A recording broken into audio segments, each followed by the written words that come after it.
Бауырым, бұл менің орным. Ой, кешіріңіз. Жарайды, ештеңе етпейді. Ақымақ. Кәне, жоғал мына жерден.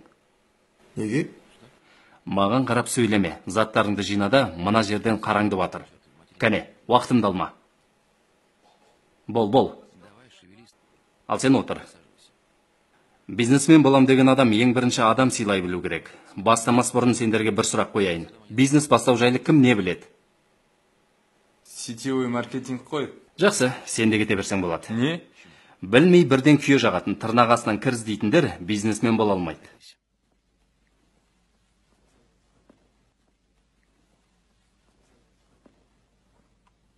Окей, іске көшейік. Бір-біріміздің уақытымызды алмайық. Сондықтан қысқасы былай. Бизнестеріңді осы бизнес бастаумен бірге бастасаңдар, 2 айда бизнесмен боласыңдар. Түсінікті ме? Қайталаймын. 2 айдың ішінде айына 200 мыңнан 1 миллион теңгеге дейін табатын боласыңдар. Бірақ 1 миллион теңге табасыңдар ма? Таппайсыңдар ма? Мәселе онда емес. Мәселе миллионды неше рет табасыңдар? Мәселе сонда. Қалжың деп ойлайсыңдар ма? Қалжың емес. Бірақ ол үшін шырылдауық шегіртке емес, еңбекқор құмырсқа сияқты болу керек. Бизнес бастау оңай. 9 класстық білім болса да жетеді. Бизнес ракета құрастыру емес. 62 жастағы кемпір интернетпен бизнес жасап жатыр. Ал сендер жассыңдар. Миларың таза.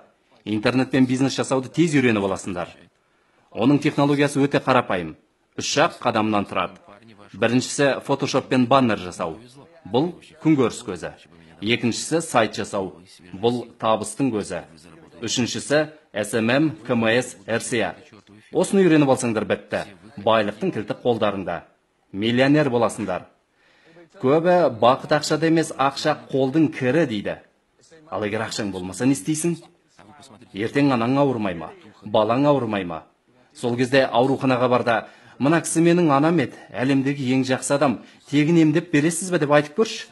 Атаңның басы емдейді. Анаңды көз тірісінде санаторийға жібере алмасаң, балаңа жақсы киім, тамақ әпере алмасаң, жағдай жасай алмасаң, несіне өмір сүресің? Өмір сүрмей қой онда. Неге қазақ кедей, квартирант, өзге ұлтқа жалшы? Әр жексенбі сайын мен бизнес бастаумен бірге тауға шығам. Тауда да сол. Сорлы қазақ туфлимен, джинсимен шығып жүр. Басқалардың арқасында сноуборд, шаңғы, спорт формасы бар. Ал бізде ол жоқ. Кім кінәлі? Үкімет пе?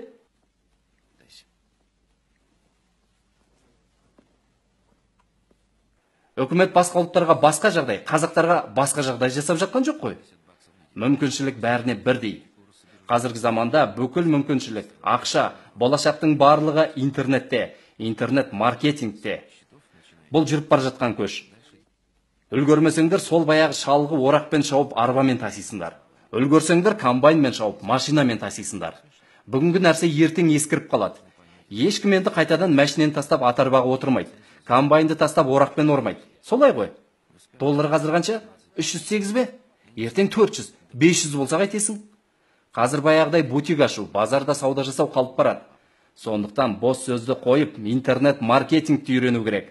Болашақ интернетте. Қыдыру, теледидар көру, Фейсбукта бос отыру, бәрін қою керек. Ал енді ойланыңдар. Өміріне еш өзгеріс енгізбей, сол баяғы жалқау қалпында қалам десеңдер, өздерің біліңдер. Бірақ өзіне де, өзгеге де пайдасын тигізетін мықты бизнесмен болам деушілерді бизнес бастауда күтем. Мен кеттім.